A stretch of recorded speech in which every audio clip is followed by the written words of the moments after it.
Hoy, como veis, hay cambio de plan, ¿no? No está Eloy Rodríguez, que vendrá mañana, pero en su lugar pues está Fran Martínez, que es compañero de Eloy. Y bueno, pues la verdad que es un placer tenerle hoy pues una ponencia que va a dar, que es muy interesante, sobre la investigación que hay en las enfermedades de Alzheimer. Pero bueno, primero quiero dar unas pequeñas pinceladas del currículum tan amplio que tiene, la verdad. Y bueno, pues comentaros que es neurólogo clínico, estudiante del doctorado del Servicio de Neurología del Hospital Marqués de Valdecilla, está especializado en demencias y actualmente es el investigador del Grupo de Enfermedades Neurodegenerativas del IDIVAL y también participa en el Centro de Investigación Biomédica de Enfermedades Neurodegenerativas del Instituto Carlos III. Aparte de de estas investigaciones que lleva a cabo, ha escrito varios artículos, ¿no?, centrados pues, en la ponencia que nos da hoy, que es sobre los biomarcadores plasmáticos como herramienta diagnóstica en las enfermedades de Alzheimer. Así que bueno, espero que os guste mucho y nada, y luego pues seguramente que preguntas vas a tener. Yo voy a hablar un poco de las novedades que hay en la investigación en la enfermedad de Alzheimer, tanto en el diagnóstico como en el tratamiento. Yo me centro bastante más en el diagnóstico precoz de la enfermedad de Alzheimer y hablo hoy sobre todo de Alzheimer porque al final hablar de Alzheimer es casi lo mismo que hablar de demencia, puesto que hasta el 80% de las demencias están causadas por la enfermedad de Alzheimer. Entonces, al ser la demencia más prevalente, pues creo que era lo más interesante traer un poco aquí los avances en esta enfermedad, que además hay bastantes. Ya digo que nos vamos a centrar un poco en el diagnóstico y en el tratamiento. Primero voy a hablar más del diagnóstico y luego del tratamiento daré alguna pincelada. Cualquier duda, tanto durante la charla como después, pues sin problema me paráis. Vamos a empezar con el diagnóstico.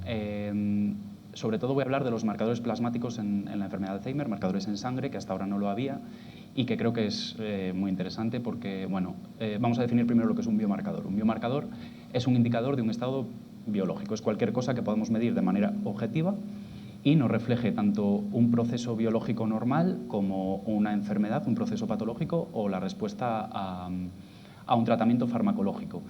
Quedaos con la idea de que es algo que se puede medir y nos refleja una enfermedad, ¿vale?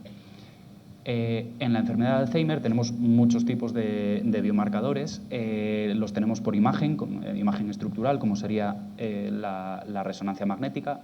Tendríamos marcadores de imagen funcional, que sería el PET, no sé si os suena alguno, el PET de glucosa, el PET-PIB, el PET de tau. Y luego tendríamos los marcadores en biofluidos, que sería el líquido cefalorraquídeo, plasma, lágrimas, cualquier fluido en el que podamos analizar una proteína. Y es sobre todo en lo que voy a centrar la charla, porque es en lo que más trabajo yo. La enfermedad de Alzheimer, de manera clásica, se ha diagnosticado de manera clínica, es decir, nos hemos guiado por unos criterios clínicos que decíamos, bueno, es una persona que tiene un deterioro cognitivo, que como pongo ahí es multidominio, es decir, afecta a muchos dominios cognitivos, pero sobre todo se centra en la memoria. Y además es lentamente progresiva. Esto sería un poco la definición de enfermedad de Alzheimer, pero no teníamos manera de confirmarlo en una persona viva. Hasta ahora, perdón, que estoy aquí, no. Hasta ahora lo que se hacía era se diagnosticaba de manera clínica y luego, una vez que había fallecido el paciente, bueno, pues en la autopsia se hacía una biopsia cerebral y se miraban las proteínas que hay en el cerebro. Lo característico de la enfermedad de Alzheimer es que encontremos las proteínas, como pongo ahí, beta-amiloide y proteína tau, pero claro, no nos es útil hacer un diagnóstico una vez que la persona ya ha fallecido. Como pongo aquí, pues esto no es algo que nos sirva a la hora de tratar a la gente. En los últimos años habían aparecido también los biomarcadores en líquido cefalorraquídeo, es decir, unas proteínas, la proteína tanto beta-amiloide como tau, que ya podemos analizar en el líquido cefalorraquídeo de la persona viva, de manera que ya podemos hacer un diagnóstico biológico en personas vivas, lo cual es un avance muy, muy importante. Además, medir estas proteínas nos permite conocer mejor las características y la fisiopatogenia de la enfermedad. Y al conocer mejor los mecanismos de la enfermedad, pues también es verdad que se pueden desarrollar las terapias modificadoras del Alzheimer. Como digo, con los biomarcadores en el líquido cefalorraquídeo hemos podido pasar de un diagnóstico clínico, de un síndrome, a una enfermedad concreta, a un diagnóstico biológico, es decir, es una enfermedad de Alzheimer, no parece una enfermedad de Alzheimer, ¿vale?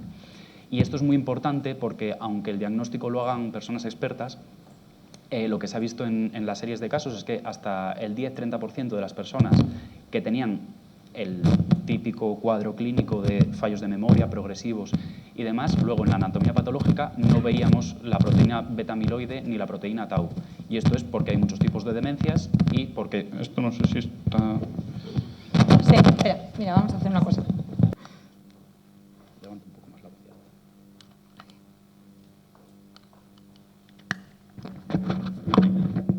Segundo intento. Segundo intento, que no pasa nada. Vale, esto me lo queda acá. Vale, pues como digo, que aunque el diagnóstico lo haga una persona experta, luego lo que se ha visto en las series de casos que hay publicadas es que hasta el 10-30% de los pacientes no encontrábamos en la biopsia ni la proteína beta-amiloide ni la proteína tau. Y esto es porque hay otros tipos de demencias que pueden simular la enfermedad de Alzheimer, con lo cual ya estáis viendo que no es un diagnóstico muy certero hacerlo de manera clínica. Y además, también se ha visto lo contrario, que hasta el 10-30% de las personas en las que se encontraba beta-amiloide y tau, luego, tirando para atrás, no habían tenido la enfermedad clásica o típica. Y esto es pues, porque hay formas atípicas de la enfermedad de Alzheimer, con lo cual, bueno, pues nos interesa mucho hacer un diagnóstico biológico. En los marcadores en líquido cefalorraquídeo tenemos distintos tipos de marcadores que reflejan distintos tipos de estadios de la enfermedad de Alzheimer. Tenemos marcadores de amiloidosis, de amiloide, que es la A. Esta clasificación, que es la clasificación ATN, surgió en el año 2016, se publicó por primera vez y es un poco en la que nos guiamos en investigación. Tenemos marcadores de amiloide, que es la proteína amiloide beta 42 o su división con la proteína beta 40. Tenemos marcadores de tau, que es la proteína tau fosforilada 181, y marcadores la N sería de neurodegeneración, que lo mediríamos mediante la proteína tau total. De esta manera, con la clasificación ATN, lo que se ha ido viendo, gracias a publicaciones en pacientes con enfermedad de Alzheimer genética, en las que sabemos que tienen una mutación en el gen y van a acabar desarrollando la enfermedad, pues a esas personas se les siguió en el tiempo. Y entonces ha pasado de verse la enfermedad de algo que no tienes o sí tienes a un continuo, lo que llamamos el continuo de la enfermedad de Alzheimer, en el que hay una serie de eventos que se producen antes de que haya los primeros fallos de memoria. En este caso, el primer evento que se produciría sería el depósito de la proteína beta-amiloide en el cerebro, que sería la curva roja, veis que aumenta. Esto daría lugar al depósito de proteína tau, y la proteína tau ya sería la que alteraría la estructura cerebral y daría lugar a los primeros fallos de memoria. Como digo, un continuo. Podemos ir, según esta clasificación, clasificar a los pacientes. Una persona que le hacemos una punción lumbar y el marcador amiloide es negativo, el tau es negativo y la N es negativa, pues sería una persona normal que no tiene ningún tipo de patología. El siguiente escalón ya sería una persona que el amiloide es positivo. Y aquí lo que podemos decir es que tiene cambios tipo Alzheimer, pero no podemos decirle mucho más allá de que tiene más probabilidades que otra persona de desarrollar Alzheimer en el futuro. En cambio, cuando ya tenemos tanto la proteína amiloide alterada en el líquido cefalorraquídeo como la proteína tau, ya consideramos que tiene una enfermedad de Alzheimer biológicamente definida. Y no es otra enfermedad, es Alzheimer. Todo esto lo digo porque aquí he señalado, como decía antes, la línea negra en la que a la izquierda no tenemos fallos de memoria y a la derecha sí. Y lo interesante es que podemos tener amiloide positivo, podemos tener tau positivo, pero podemos ser todavía cognitivamente sanos, ¿vale? Y esto es bueno, pues como digo, muy interesante porque podemos tener la patología en el cerebro y aún no tener ningún fallo de memoria ni depender de nadie, con lo cual este tiempo, que es de hasta 20 años, es el que nos permitiría dar los tratamientos para paralizar un poco toda la serie de eventos que se producen hasta que empezamos con el deterioro cognitivo. Pero claro, os he estado hablando hasta ahora del líquido cefalorraquídeo y esto pues hay que hacer una punción lumbar y no a todo el mundo le gusta y tampoco se puede hacer en todas partes ni en cualquier momento. Y para suplir esta carencia o este problema es para lo que han surgido los biomarcadores en el plasma en los últimos 3 años. En los últimos años, como digo, gracias a los inmunoensayos ultrasensibles y a la espectrometría de masas, lo que se ha conseguido es medir en el plasma proteínas a concentraciones muy, muy bajas, que es un poco las concentraciones que hay en el plasma de estas proteínas. Los beneficios potenciales de estos marcadores plasmáticos pues serían que es muy fácil hacer una analítica de sangre y que a una persona le podemos hacer varios análisis a lo largo de su vida, cosa que con la punción lumbar pues no es tan sencillo. Sin embargo, claro, nosotros medimos esta concentración en el plasma y lo único que tenemos es un número. Y esto hasta ahora pues no nos dice mucho. Y en esto es en lo que está en la investigación ahora, en darle sentido. En darle sentido a qué significan los distintos números, los distintos valores de los marcadores en el plasma. ¿Cambian estos valores en las personas sanas? ¿Cambian en las personas con patología? ¿Son diferentes en las personas sanas que las personas con patología? Y todo esto es a lo que se está intentando dar respuesta ahora para conocer estos marcadores y poderlos aplicar en la consulta, que al final es lo que nos interesa. Entonces, por resumir un poco, el biomarcador en plasma ideal podemos decir que tiene que ser específico de la enfermedad, solo se altera en el Alzheimer y no en otra enfermedad, para que nos sirva para el diagnóstico. Que se altere de manera precoz nos interesa mucho, que este marcador se altere en el plasma muy pronto para que nosotros estemos todavía a tiempo de administrar un tratamiento. Tiene que variar también de forma predecible para que nosotros, si le sacamos a una persona una analítica y a otra, dependiendo de los valores, podamos decir si están en un estadio de la enfermedad o en otro. Y también debería, o lo ideal sería que se modificase con el tratamiento, de manera que si yo le doy un tratamiento a una persona, vea que ese marcador se está modificando y que el tratamiento está siendo eficaz. En el plasma también tenemos muchos tipos de biomarcadores, igual que en el líquido cefalorraquídeo, y cada uno refleja una cosa distinta.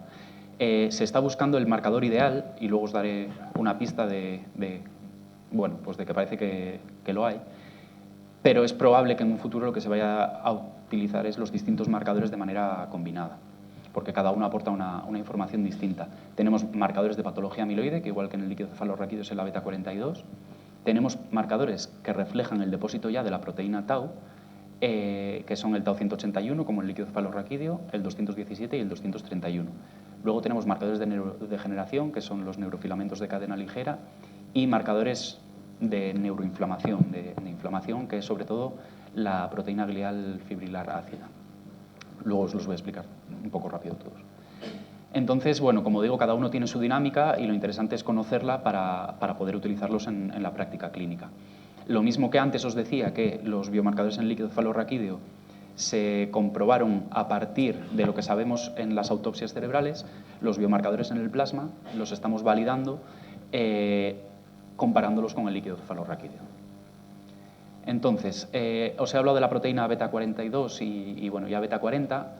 Lo voy a pasar un poco rápido. Estos son metaanálisis que dicen que, recogiendo toda la información que hay hasta ahora, estas proteínas por sí solas sueltas no aportan mucha información, no discriminan bien entre un paciente con Alzheimer de un paciente sin Alzheimer, no discriminan bien entre pacientes con deterioro cognitivo leve por una demencia por cuerpos de Levy o por una demencia de Alzheimer, con lo cual son marcadores que por sí solos no utilizamos.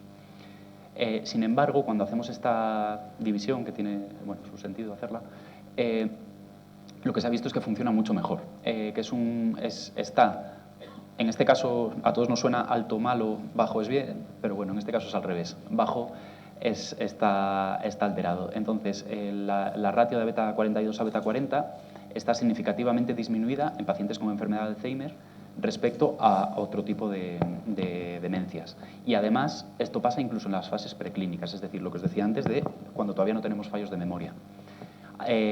Sacar una analítica en sangre y medir la ratio a beta 42 a beta 40, hemos visto que predice muy bien, con un área bajo la curva de 0,88, lo máximo es 1 para que os hagáis idea, está muy bien, la posibilidad de tener depósito de amiloide en el cerebro. Con lo cual podemos decir que es sensible y también es específico. Como lo veis aquí abajo, y digo que lo bajo es en este caso malo, solamente se disminuye en pacientes con enfermedad de Alzheimer. En el resto de grupos que se estudiaron, grupo control, deterioro cognitivo leve por otras demencias, demencia vascular, demencia frontotemporal, los niveles, como veis, son mucho más altos y en los que destaca es en el grupo de Alzheimer y por eso decimos que es un marcador muy específico de enfermedad de Alzheimer. Tiene sus ventajas, como he dicho, pero también tiene sus problemas. Y es que, como veis, aunque significativamente los valores son distintos en personas con Alzheimer que sin Alzheimer, en el líquido cefalorraquídeo eso se separa muy bien, pero en el plasma veis que hay una zona aquí gris muy amplia y es que, aunque es distinto, no nos permite por sí sola diferenciar muy bien pacientes con Alzheimer de otro tipo de demencias. Además, bueno, en sangre periférica sus niveles se alteran por algunos fármacos antihipertensivos, se genera amiloide periférico, que también nos complica un poco la vida, y además, una vez que disminuye esta ratio, no sigue disminuyendo, con lo cual no nos sirve muy bien para monitorizar ni la evolución de la enfermedad ni la respuesta a tratamientos. Pero todo esto, ya os decía antes que parece que hay un marcador que es el ideal y en el que más se está trabajando, parece que lo suplen las formas de tau fosforilada. Se consideran, aunque esto es un poco lío de entender, bueno, son tan precoces que se consideran marcadores de patología amiloide. Se alteran en el plasma a la vez que desciende el amiloide en el líquido cefalorraquídeo, es decir, cuando empieza todo, básicamente. Incluso se elevan en el plasma antes de que los PETs, que era la otra prueba que os decía, se alteren, con lo cual es un marcador muy, muy precoz. Antes decíamos que buscábamos el ideal, pues en este caso, tanto el 217 como el 231 cumplirían esta característica de ser muy, muy precoces. El 181, como veis aquí abajo, bueno, pues tarda un poquitín más en elevarse, pero estos dos en concreto, pues parece que se alteran muy pronto. Además, aquí os traigo información sobre, bueno, el 181 y el 217, pero el 231 es lo mismo. Se va alterando, va aumentando los niveles de tau fosforilada en los progresivos estadios ATN, con lo cual nos permitiría monitorizar la enfermedad y ver un poco en qué situación se encuentra la persona sin saber nada más de ella. Y además también son marcadores que son muy específicos. Aquí en verde os marco que la proteína tau 181, estas gráficas lo que reflejan es que los niveles de tau 181 son mucho mayores en el plasma en personas con Alzheimer que con otro tipo de demencias o en personas sanas. Lo mismo pasa en el tau 231 y lo mismo pasa en el tau 217. De manera que, en este caso, los tres cumplirían la función. Y no sé si tengo... No, vale. Lo que más se está investigando ahora es el tau 217, porque parece que es muy, muy precoz, es muy específico y encima cambia a lo largo de la evolución de la enfermedad. Los trabajos que estamos haciendo en Valdecilla sobre esto, la verdad es que están dando muy buenos resultados y es un marcador muy prometedor. Voy a pasar un poco por encima estas que son, bueno, pues... menos interesantes, vamos a decir. El AGFAP es un marcador de activación astrocitario, lo que refleja es neuroinflamación. Cuando se deposita la proteína beta-amiloide se produce una inflamación que se cree que es la que da pie a que se deposite el tau. Bueno, pues aquí es donde entraría en juego la proteína, la GFAP, porque refleja patología amiloide independientemente de la patología tau.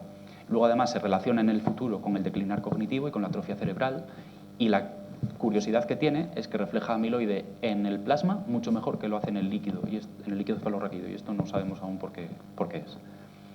Y luego, por último, en cuanto a los biomarcadores, tenemos los neurofilamentos de cadena ligera, que es un marcador de neurodegeneración. Forman parte del esqueleto de las neuronas y entonces lo que hacen es liberarse cuando hay un daño axonal. ¿Esto qué quiere decir? Pues que ya se elevan cuando hay neurodegeneración, es decir, se elevan tarde. Pero sí que sirven para seguir la evolución de la enfermedad y también se ha visto que reflejan muy bien cambios cuando se administra un fármaco, con lo cual también servirán para monitorizar los tratamientos. Sin embargo, pues no es, como digo, refleja simplemente daño axonal, no es nada específico. Los pacientes con ELA tienen niveles muy altos de neurofilamentos, los pacientes con demencia frontotemporal, gente que se ha dado golpes en la cabeza, gente con esclerosis múltiple. Entonces, en ese sentido, para diagnosticar enfermedad de Alzheimer, pues tampoco es muy bueno. Y ya digo que tampoco es sensible, tarda mucho en elevarse, con lo cual es un marcador que vale para lo que vale, pero no es lo ideal. Por resumir un poco el tema de los marcadores, y el tratamiento va a ser mucho más rápido, no os preocupéis, nos pueden servir en un futuro, ya que los podemos sacar en sangre como herramienta de cribado poblacional, lo mismo que miramos el PSA para la próstata. Nos pueden servir para hacer un diagnóstico diferencial entre Alzheimer y otras demencias, para incluir o seleccionar a pacientes para ensayos clínicos, para monitorizar la enfermedad y también la respuesta al tratamiento. Esto me lo salto y pasamos ya a los tratamientos. Lo que me gustaría un poco decir de los tratamientos es un poco cómo se han diseñado los ensayos clínicos para los fármacos modificadores de la enfermedad y un poco la situación en la que estamos ahora de aprobación o no aprobación, que yo creo que es lo que más nos interesa. Hasta ahora, creo que, bueno, si sois familiares o trabajáis aquí, familiares de pacientes o trabajáis aquí, pues a todos os sonarán fármacos como el donepezilo, la ribastigmina, la galantamina. Esos son fármacos que actúan a nivel del neurotransmisor y son fármacos puramente sintomáticos, es decir, mejoran temporalmente los síntomas, tanto cognitivos, conductuales, pero luego la evolución de la enfermedad es la misma, es decir, no cambiamos el declinar cognitivo a largo plazo. Lo que nos interesaría es actuar sobre la fisiopatogenia de la enfermedad, de manera que podamos paralizarla o cambiarla. Paralizarla sería esta línea verde. Hay aquí una interacción, damos un fármaco y esto se paraliza, pero esto aún no existe. De lo que sí disponemos, bueno, en España no, lo que disponen en otros países, es de fármacos que ralentizan la progresión de la enfermedad modificando su fisiopatogenia. ¿En qué se basan estos fármacos? Pues un poco en lo que hemos hablado antes, la hipótesis del amiloide. Como digo, bueno, pues se depositaba el amiloide, si recordáis, lo voy a insistir mucho para que os quedéis con esta idea, luego la proteína tau, y estas dos juntas son las que producen la atrofia cerebral y el deterioro cognitivo. Esta hipótesis, cuanto más sabemos sobre los biomarcadores, tanto en líquido cefalorraquídeo como en plasma, pues parece que se está validando, es decir, todo va a favor de esta hipótesis y de aquí os lo he contado todo antes, o sea que nada más. Además de los marcadores en el líquido cefalorraquídeo, tenemos otro tipo de marcadores, que era el PET, que os contaba antes, que también nos sirve para ver el depósito en vivo, en una persona viva, de la proteína amiloide. Lo que hemos visto en los distintos trabajos es que personas que tienen un depósito mayor de amiloide, más de 68 centiloides, que es la unidad que se utiliza para medirlo, tienen más probabilidad de tener un depósito de proteína tau en las regiones temporales del cerebro, que son al final las que primero se dañan en el Alzheimer. Y esto es un poco lo que se busca, identificar a estos pacientes que tienen amiloide cerebral pero todavía no tienen proteína tau para administrar los fármacos modificadores de la enfermedad, serían el objetivo. Y aquí os voy a decir un poco las características que tiene que tener un ensayo, lo que se ha estado utilizando hasta ahora, porque claro, hay que definirlo primero en qué personas se prueban los fármacos. Como hemos dicho antes, si los utilizamos ya cuando una persona está en fase de demencia, pues esos fármacos no van a ser útiles, porque ya estamos llegando muy tarde en el proceso fisiopatológico y también a la hora de la cognición y de la funcionalidad del paciente. Con lo cual, todos estos fármacos que os voy a hablar después se han probado y aprobado en personas con enfermedad de Alzheimer leve, es decir, deterioro cognitivo leve. Tenemos fallos de memoria y son objetivos, pero todavía no dependemos de nadie para hacer nuestras actividades. También hay que definir, y esto ha sido también bastante controvertido, el tiempo de seguimiento, el tiempo de administración del tratamiento. En una enfermedad tan crónica como es la enfermedad de Alzheimer, no podemos dar una pastilla un día y olvidarnos. Esto hay que hacer un tratamiento durante un tiempo determinado y seguirlo en el tiempo. Lo que se ha establecido es que ese tiempo es 1 año y medio, son 18 meses, porque necesitamos darle tiempo suficiente al fármaco para demostrar eficacia, para también que demuestre que es mejor que el placebo, y luego además, cuando son fármacos que no son muy eficaces, como veis aquí, esto es un fármaco, por ejemplo, que tiene una eficacia del 20% y este del 80%. Si tuviera una eficacia del 80%, rápidamente, en muy poco tiempo, veríamos que funciona y que se separa del grupo placebo. Pero si es un fármaco que tiene una eficacia más baja, tardaríamos mucho más tiempo en ver que es distinto al placebo, con lo cual hay que darle un tiempo determinado a este fármaco para ver que funciona. Lo suficientemente largo, pero también lo suficientemente corto para que resulte económicamente viable, que eso también es importante. El análisis que se hace o cómo se evalúa si estos fármacos funcionan o no funcionan es básicamente por un análisis de pendientes. Aquí tenemos la pendiente negra, que sería a los sujetos o los pacientes que reciben el placebo, y en rojo tendríamos a los pacientes que reciben el tratamiento. Y lo que se va haciendo es mediciones de distintas escalas en el tiempo, escalas cognitivas, escalas funcionales, escalas de alteración psiquiátrica, y ver cómo se separa o si se separa significativamente las dos pendientes. Y ya digo que en los ensayos de los distintos fármacos se han mirado muchísimas escalas distintas, que no os voy a contar, pero bueno, básicamente eso, escalas de cognición, de funcionalidad y de alteración psiquiátrica. Las terapias antiamiloide, que son las que se utilizan, y ya voy terminando, hay de distintos tipos. Tenemos unas que de primera generación, vamos a decir, que no han demostrado gran eficacia, y lo que hacen es que las actúan sobre el amiloide soluble, es decir, no dejan que el amiloide se agregue y se deposite. Ahí tendríamos los inhibidores de la gamma secretasa, de la beta secretasa, pero bueno, estos fármacos son ya un poco viejos y no han demostrado mucha mejoría. Y luego tenemos fármacos, anticuerpos monoclonales, que actúan intentando limpiar la placa de beta-amiloide ya formada. Serían el donanemab, el lecanemab, que igual os suenan, el gantenerumab y el aducanumab, que son los fármacos más modernos. Tanto el lecanemab como el donanemab, que son los que están en proceso de aprobación, han demostrado a estos 18 meses que os decía, 76 semanas, lo miré el otro día y son 18 meses, que hay una diferencia que os he traído, por poner un ejemplo, en la escala CDR, que es una escala que lo que mide es cognición y funcionalidad, y han demostrado un enlentecimiento en la progresión de la enfermedad de en torno al 27-29%, algo menos del 30%. La eficacia no es muy alta, pero sí es significativa. Y claro, igual habéis visto también en la prensa que han surgido muchas dudas, y es porque, además de aportar mejoría, también, como todo, tienen sus efectos adversos. Se producen una cosa que se llaman ARIAs, que son o bien hemorragias o bien zonas de edema en el cerebro que podemos ver mediante la resonancia magnética y que pueden ser tan graves como el fallecimiento. Por ejemplo, en el grupo del lecanemab, que se estudiaron casi 900 personas, fallecieron 3 debido al fármaco, y en el donanemab, que eran 850, fallecieron otras 3, que parecen pocas, pero claro, esto se espera dar en una población muy amplia y no es desdeñable. Entonces, todo esto hay que tener mucho cuidado. Pero la cosa buena es que en estos artículos en los que reportan tanto la eficacia como los riesgos de los fármacos, también han analizado qué grupos de pacientes son aquellos que tienen más riesgo de desarrollar estas complicaciones. Hay un gen, que es el ApoE, que está muy relacionado con la enfermedad de Alzheimer, con su patogenia, y bueno, los genes tienen 2 alelos, uno del padre y otro de la madre. El alelo ApoE, justo el 4, confiere más riesgo de demencia, pero también confiere más riesgo de complicaciones a la hora de dar los fármacos.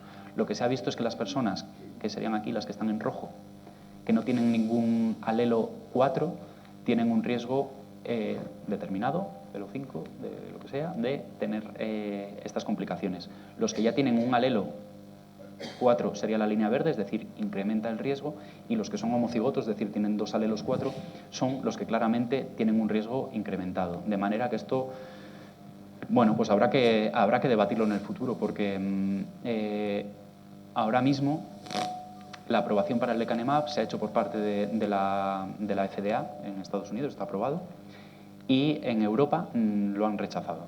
En Europa no han aceptado este fármaco, y uno de los argumentos que esgrimen ellos es el poco beneficio que aporta. Hemos visto un 20 y pico % de ralentización de la enfermedad para un riesgo muy alto. Pero bueno, también se podría argumentar que si seleccionamos bien a las personas a las que se le da, quizá excluyamos a los que son homocigotos para el ApoE4, no lo sé, pero bueno, estrategias para dárselo a quien hay que dárselo, probablemente mejoremos la eficacia y reduzcamos el número de complicaciones. Y os traigo aquí también el donanemab, que también lo han aprobado en Estados Unidos y ahora mismo está en proceso de aprobación en Europa y, bueno, no lo sé. No sé lo que pasará. Como conclusiones, pues bueno, los tratamientos modificadores de la enfermedad es un hecho que están aquí, no están en España, pero sí están en el resto del mundo, y esto al final es un primer paso para que aparezcan nuevos fármacos. Llevan 20 años sin aparecer un fármaco para la enfermedad de Alzheimer, es muy buena noticia. Creo que son aplicables, por lo menos al principio, a una minoría de pacientes, y lo que tendremos que hacer es registros poblacionales de a quién se le da y cómo funcionan, para luego poder ir abriendo un poco la indicación. No podemos dárselo a todo el mundo nada más lleguen al mercado. Ya digo que el efecto es modesto, pero es real, aunque haya que administrarlo durante 18 meses, y desde luego van a suponer un cambio en el manejo clínico. Vamos a pasar de tener herramientas para mejorar los síntomas a herramientas que cambien el pronóstico de la enfermedad. Y luego esto también, desde el punto de vista sanitario, va a llevar una serie de cambios importantes. A cada paciente que se le administre este tratamiento en ese año va a haber que hacerle 5 resonancias. Quiero decir, hay muchas cosas que hay que ver todavía. Pero bueno, creo que de inicio la indicación debería ser muy condicionada y dar únicamente en centros que tengan experiencia, bueno, pues en el manejo de pacientes con enfermedad de Alzheimer, y llevar, como digo, un registro de pacientes tratados para luego, con el tiempo, optimizar esta administración de los tratamientos. Y nada más. Gracias.